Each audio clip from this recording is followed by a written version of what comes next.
If you're the second one, well, you know what? I kind of like the 50 plus one. But if we were in a different type of government like England, if you have 3% of the vote, you get 3% of the representation. If we don't have that system here, plus we're never going to get it because there's too many special interests that will not allow it. Simple as that. And it doesn't matter how good it is. So that's why you don't see third parties do well, because they never get any candidates elected. They can get 30-40% of the vote, but they never get anybody elected. Yeah. So it's a nice theory. England has it, but we will never have it because our system is basically corrupt enough to keep the system the way it is, and nobody wants to change it. Ranked choice voting. I think it's intriguing. I would love to pursue that. I think we would make better choices with ranked choice voting. Mm-hmm. Really, like when everything collapsed, when there's a lot of candidates, it's good for us to be able to say who number 2 and number 3 choice is, so that we can really come to agreement, a consensus around the truly best candidate. I like ranked choice voting. I think they have it in Maine, don't they? They do. Yes, they do. Yes. Yeah. Are they liking it there? I don't know, to be honest. No, I think it's we really need to do that. I think it would be probably a reasonable sort of thing to do.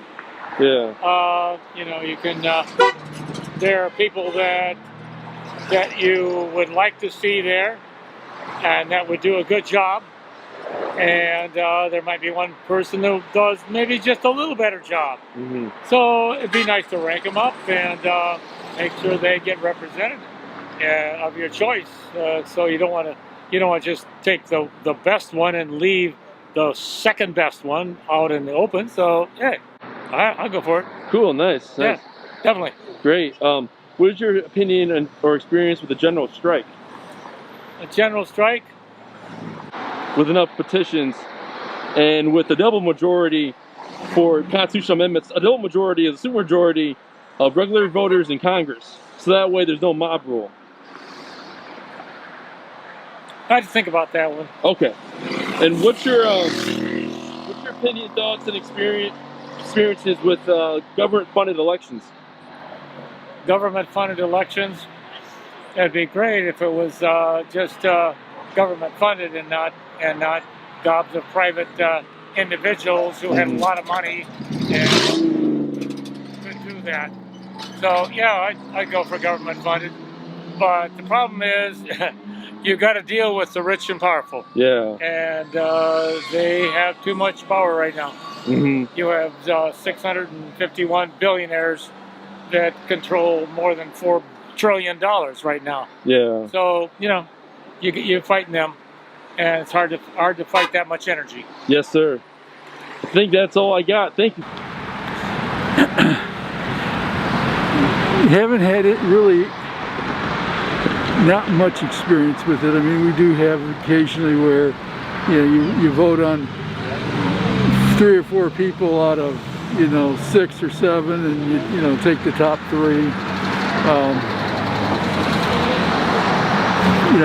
Why our democracy is the way it is, I don't know that I can exactly detail, but it was designed from the beginning not to really promote that idea. And it was a winner-take-all. Pretty much from the start, I think they had in mind a 2-party type of system, not a multi-party. Okay. Do you think it's a good idea? Do you favor it or not favor it, or don't think it's a good idea? Explain it to me.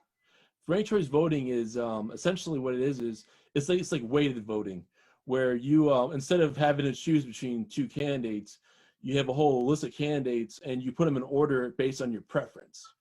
Oh wow. Yeah. That'd be kind of cool. Yes.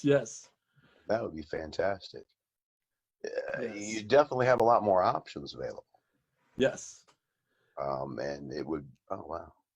That's kind of cool. I need to read into that a little bit. Yeah. It's sure. Yes. And my I'm gonna be honest with you, I do not know a lot about it. From what I've read on it, I'd have to see studies before I'd commit one way or the other. I think we have a pretty good system for the most part. It's not perfect. No countries is, but I'm happy with our system. But I'm not gonna say I'm against ranked system voting. I just do not know enough about it. I've seen it. I believe it's like when you rank your first choice and your second choice and your third choice. I've seen a little bit, but I would not consider myself educated enough to take a position on it one way or the other. So for people that don't know what that is, that means that you vote. It's different in each thing, but the normal way is in a multi-candidate race, like say like the Democratic presidential primary, you wouldn't just show up and vote for Bernie or vote for Elizabeth Warren. You would get 3 votes. And sometimes they give you as many candidates, you get to rank all of them, and you rank them. So I was an Elizabeth Warren supporter. I would go in and I would have given my first vote to Elizabeth Warren, but then my second choice maybe would have been Kamala Harris, and my third choice maybe would have been Bernie. I don't know that that's the order, but the way that works then is that when you count the votes, they count all of the first place votes. The person with the fewest votes is thrown out, and that person's the people who voted for that person, their second and third votes get added to whoever they are. Yeah. So the great thing about it, it tends to be bad for incumbents. That's the best thing about it. Because for instance, I ran, I didn't survive the primary, but I ran against Jim Jordan this year. And let's say I was the Democrat and Jim Jordan obviously was a Republican. And then there was also this Libertarian. Well, in a case of anyone running against Jim Jordan, none of those voters who were voting against Jim Jordan would make him their second choice, right? Yeah. There's a reason you're running against Jim Jordan. Right? So with ranked choice voting, you encourage more people to run. Yeah. Independents, Green Party, whatever they are, get in the race. And your voters can say, okay, I'm going to vote for the Green guy as my first choice, but I'll make the Democrat as my second or the Libertarian as my second. And